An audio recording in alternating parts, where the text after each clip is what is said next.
Hi, this is Congressman Joe Courtney. I'm speaking from my office in Washington, D.C. In the Rayburn building, and I'm here today with a constituent who's a regular frequent flyer who is in charge of the Last Green Valley Heritage Corridor program, which just celebrated its 30th anniversary. Again, a congressionally designated Department of Interior program that Lois Brunish has been, faithfully at the helm for a number of years. And just real quick, because we want to talk about what's going on in terms of the federal funding interruptions in Last Green Valley, but in terms of just the program, it sounds like you had a record-breaking year in 2024. We did. One of the signature programs of the Last Green Valley is Walktober. We've been running this for more than 30 years, coordinating more than 200 walks, talks, bikes, events throughout the Heritage Corridor.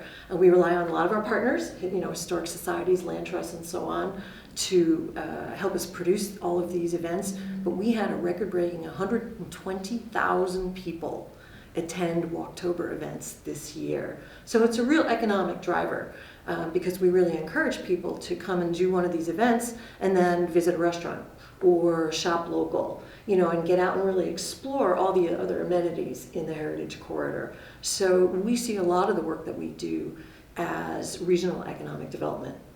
And it's obviously working. So the footprint of the Heritage Corridor, it starts actually in central Mass. And it does. Yes. We include 9 towns in south central Massachusetts, kind of the Webster to Brimfield area. We include Sturbridge, Southbridge.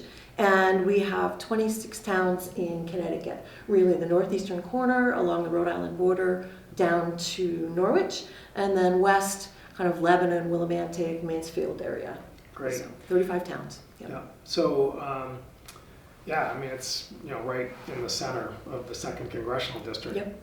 Again, since the designation 30 years ago, you get some federal assistance. It doesn't cover and pay for all the bills, No. but it's still one of the reasons why it was such a grassroots organization to get congressional designation. Yes. So you can talk about the financing and how that works. Yeah, Congress designated us back in 1994 because of the significant stories of the region, and designated our organization, the Last Green Valley Inc., to be the management entity. And it's our job to really help promote and conserve all of the resources, the natural, cultural, and historic resources within the corridor.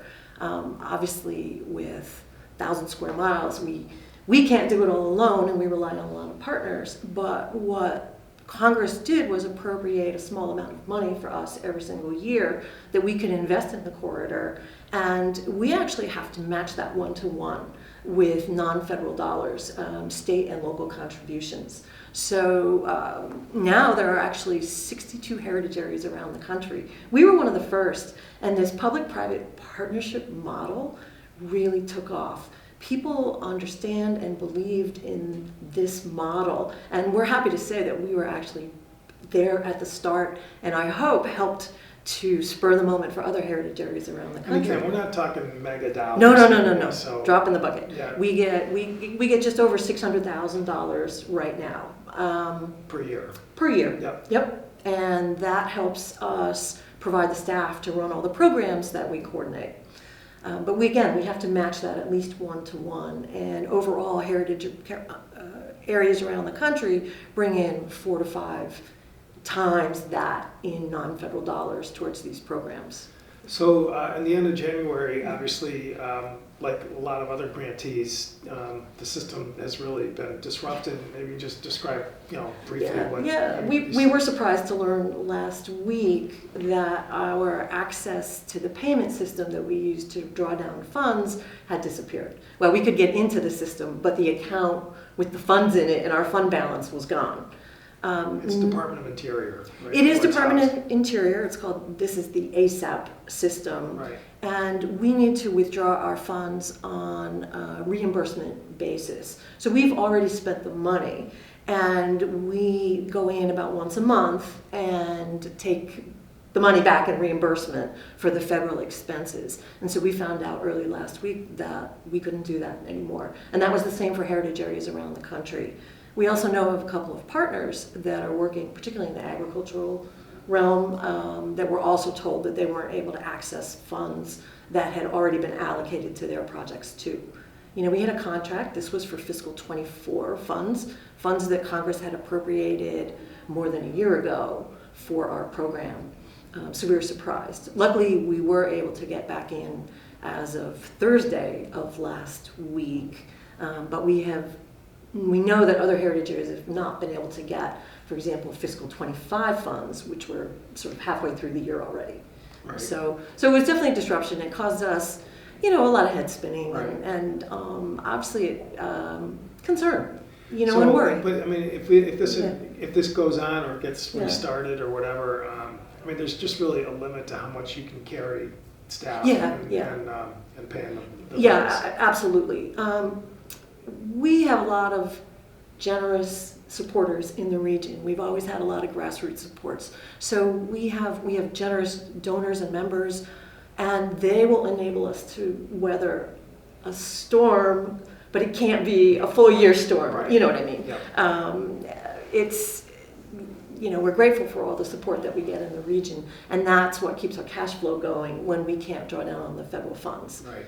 But we would not be able to produce the same kinds of results if we lose that funding for a year, Right. even, for example. So again, you, as I said, have been here faithfully year in, year out with your great colleagues and who are here today as well. And but you know, the thing about the Heritage Corridor, which Congress reauthorized into the 2030s, Yep.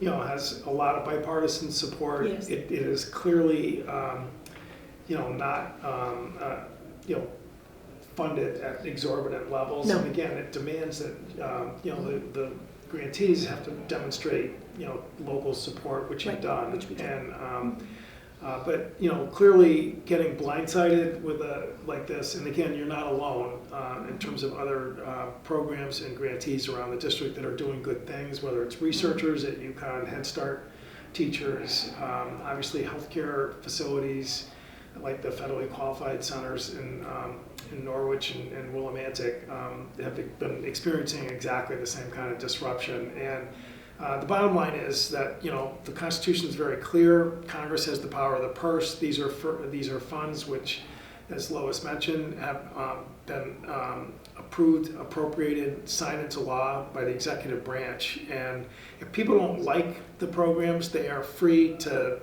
raise questions at the next budget cycle. But it's clear to me, and I think so far the courts, that the executive branch doesn't have the unilateral power to just sort of step in and disrupt, change, modify the law in terms of you know, making sure that the intent of Congress is adhered to. So I really appreciate you sort of walking us through that. And you know, it's maybe not the uppermost in people's minds in terms of programs, but I think it's a, you know, what you described is a good example of why having stability and consistency in terms of the legal framework that surrounds federal budgets is really important. Not just here in Washington, but, you know, basically back home in districts all across the country. Yeah, well, thank you very much for your Thanks, Lois. support. Really Yeah. appreciate it.